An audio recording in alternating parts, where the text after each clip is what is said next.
This video is sponsored by EBSCO Industries, Bank of Moundville, Moundville Telephone Company, and Tuscaloosa Tourism and Sports. Well, one of the artists that we have here this year at Moundville, and she's been coming for many, many years.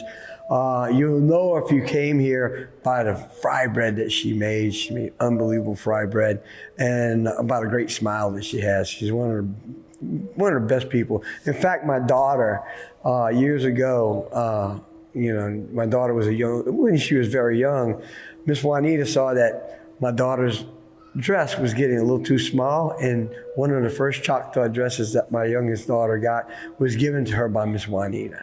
And we've been friends for a long time, and she's a great lady. And this year she's going to be doing some beadwork for you. And so I want you to enjoy that. And like I said, she's from the Choctaw Nation. And if you ever get a chance when we come back to where you get to visit with her, hopefully not only visit her and see her beadwork, but hopefully you come back and she might be making fry bread and you get to taste some of that fry bread. But at this moment, I want to introduce Miss Juanita, and she's going to do some beadwork for you. And I hope you enjoy it. Thank you. My name is Juanita Gardinski. I'm a member of Mississippi Band of Choctaw Indians. I've been coming to Moundville over 20 years. The first time we ever came down here was with Woodbell as social dancing.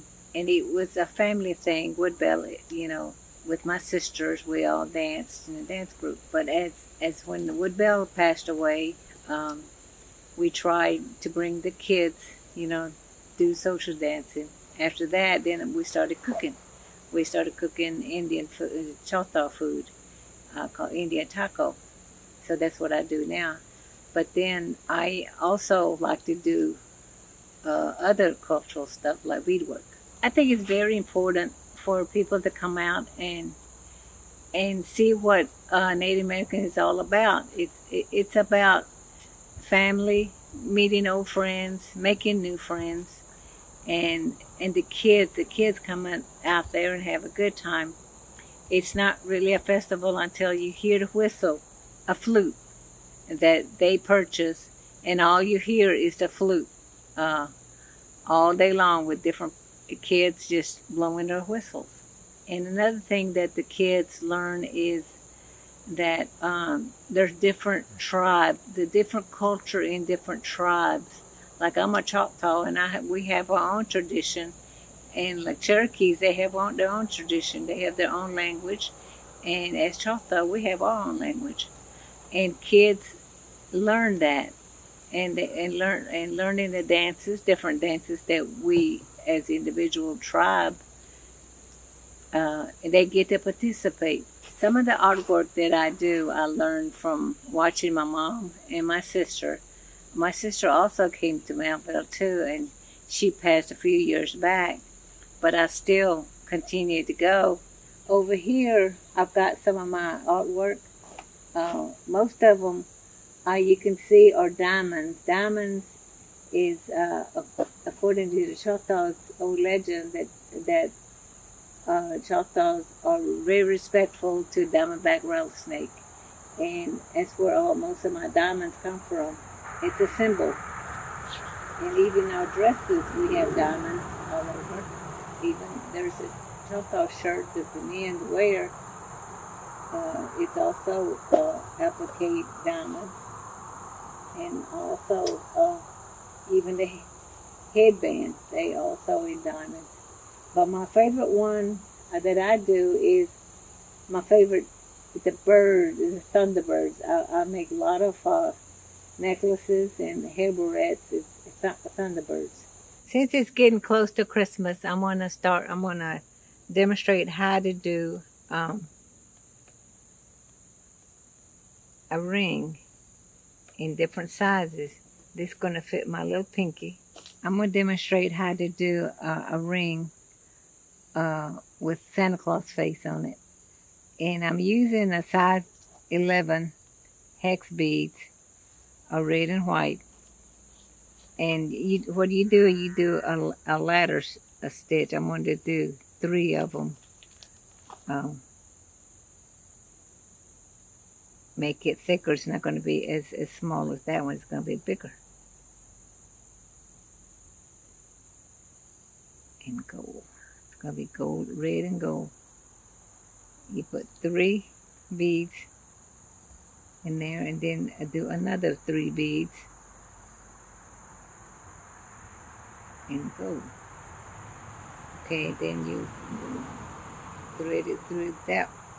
The first 3 you put in there, and you come out and you let it sit on top of each other.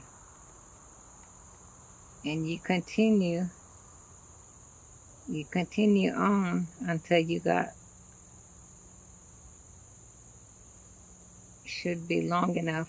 It's probably like 18 rows would be like size 6.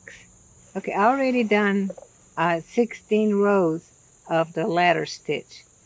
And after the 16th row, and this is size 6 ring, size 6.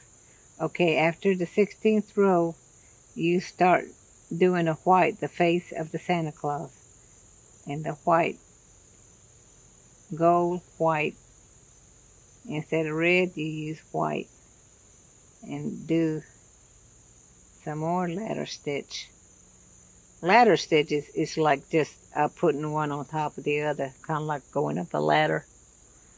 And then you're going to do, just like this one, you're going to do 1, 2, 3, 4, 5, 6, 7, 8, 9. You're going to do another 9 rows, which is going to be a pretty big ring.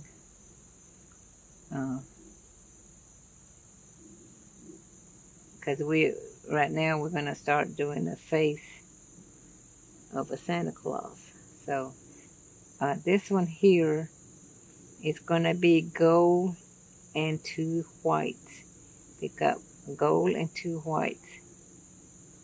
This is beginning to be the face of the Santa Claus.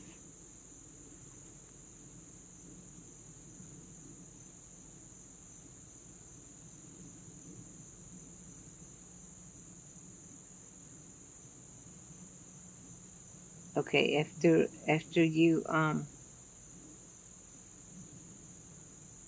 do maybe 4 of the white,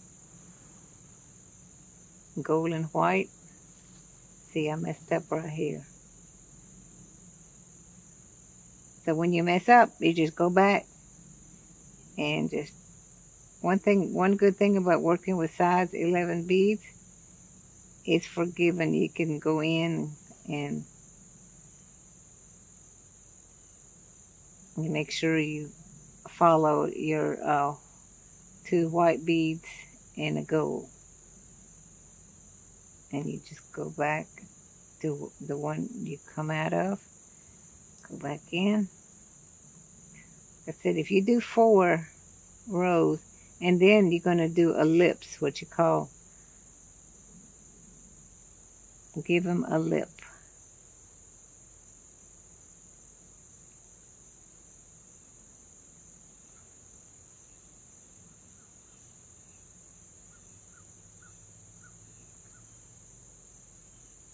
Okay, 1, 2, 3. Oh, let's do 1 more row. And then we're going to put the red in there.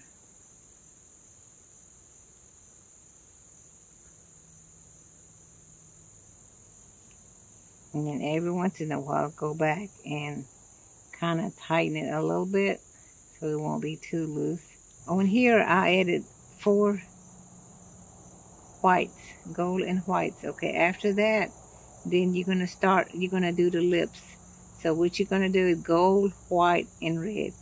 So you get a gold, the white, and this is going to be the lips. Okay, so this is the lip right here. And then you go back and just do what you did right here, 4 more in that white right here. Okay, so you do white, white, and gold.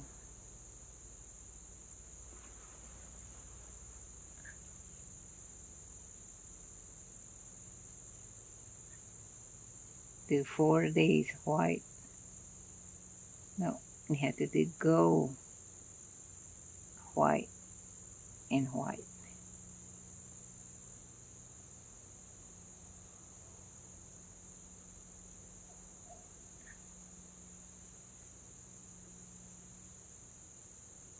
white, white, and gold.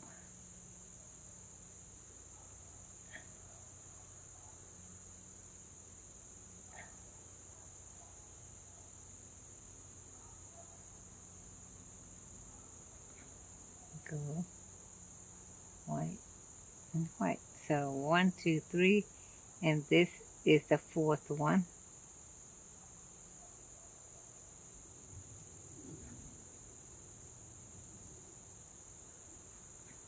Okay. After you get it tight, so it won't be so loose. Okay, you got 1, 2, 3, 4 on this side. You got 1, 2, 3, 4 on this side. So now you need to get the gold, white, and gold.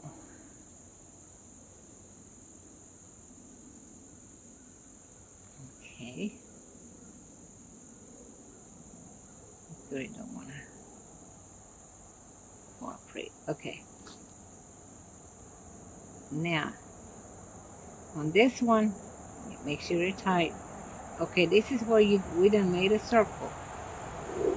So you tie the other end together. Just put it up here. And don't worry about that thread. We'll get that thread taken care of.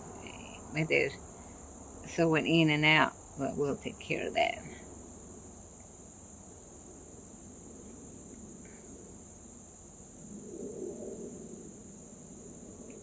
Okay. Alright, so what we're gonna do is we're gonna do this 1, 2, the third row, 1, 2, and 3, and it's gonna be the fourth one. So you're gonna pick up, you're gonna start on the red, go, okay. So you go down and come back up, and then you're gonna start the white. This is the face, you start in the face. So you go, grab the thread in between the two whites, grab the thread, and continue. This is what I'm working on. Continue 1, 2, 3, 4, 5, and 6. Do 6 white. Just go in the thread here, kind of like a brick stitch. We're doing a brick stitch now. So if this get in your way, just get it, hold it backwards.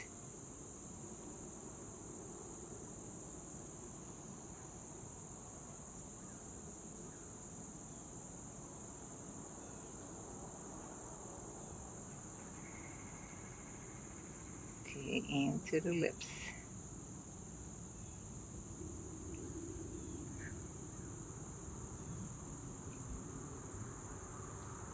Okay, I'm on the last white of this row. Okay. All right. So where you gonna go back again? This thread gives. Okay, we on this row right here. 1, 2, 3, 4. Okay, this one. Okay, the next one we're gonna put the eyes. 1, 2, 3, 4, 5. Okay, we finished this row here. Okay, so we're gonna do the eyes, which is gonna, these eyes has to be, make sure is an odd number. So you need to do, if this is 8, you're gonna have to do a 7. So you start back with the white.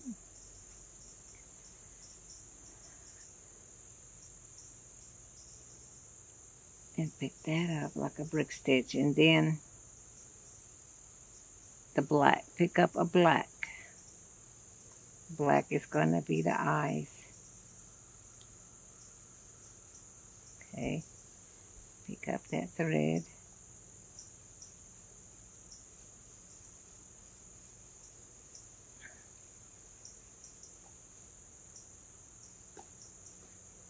See, that's where I mess up. You have to pick up, make sure you pick up the next one. The very next one, the thread right here, you pick up. Okay.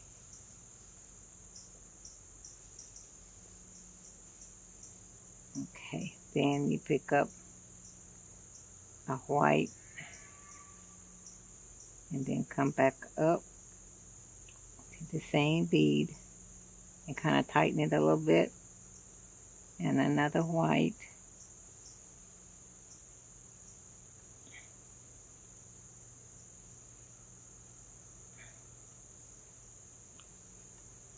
okay. Next one gonna be black. We're working on the eyes.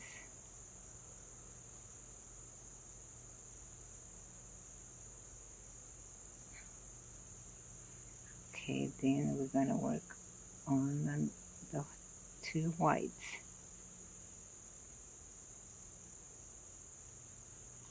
You can do smaller beads and it'd be smaller like that one. That one's I think size 13 beads, but these I'm working with the 11. It's easier to see, and it's easier for y'all to see what I'm doing now. And then now this is gonna be the forehead. It's just continue with white. Just grab that thread here and come back up. You just continue and make sure it's sitting like it's supposed to.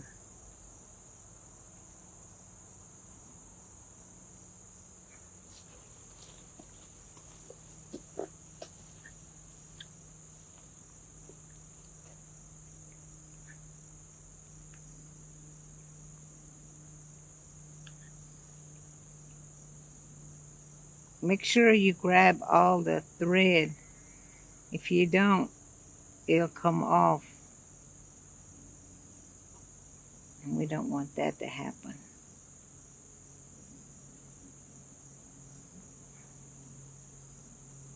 Okay, that's row we done. So another forehead. It's gonna be, this should be the next, another forehead.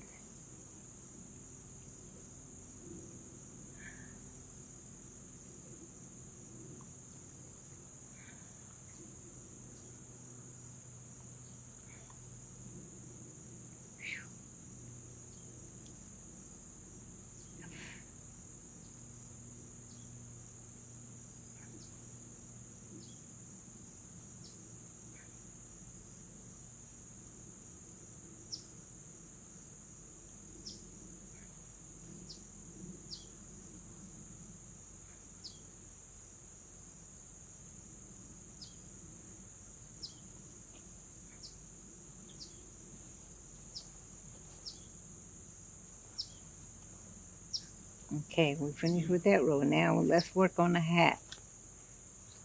We're gonna do the hat. Pick up a red and just continue to do the same thing.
Sometimes I like to add a little tail, looks like a tail. And you could put whatever color you want on there. So let's put a white tail. You just continue with this one, the white one. Put two white ones. but you can change colors or whatever you like. Okay, so this.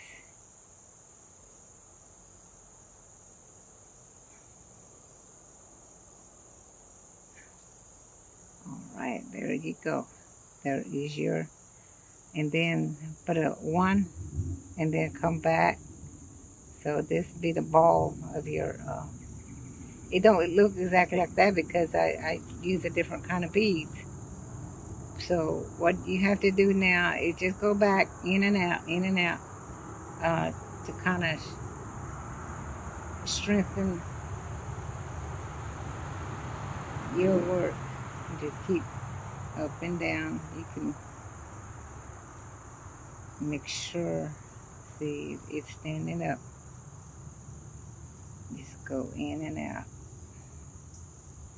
and then go back up. Just continue. You can flip it and continue. If you want to go back up, you can go back up. And that'll, you don't need to put a knot or anything, because the more you try to mess with it, the bead will break, and we don't want that. Okay, so after you can go in and out all you want to. And this is the finished project. This is the size, it looks like about a 6.5 because I wear 7. So this is about a 6. But you have to just measure your finger, and you can get about an 18-inch thread and needle. The needle I use is kind of like, I like to use the short beading needle because it doesn't break. I used to use these kind, the white one, I mean the long ones, but they're good too, you know. But it just whatever you prefer to use. These short ones don't break as much as that one. I usually break a lot of these, but this is the finished product. To support Moundville Archaeological Park, please consider visiting festival.museums.ua.edu and clicking Support Moundville at the top of the page.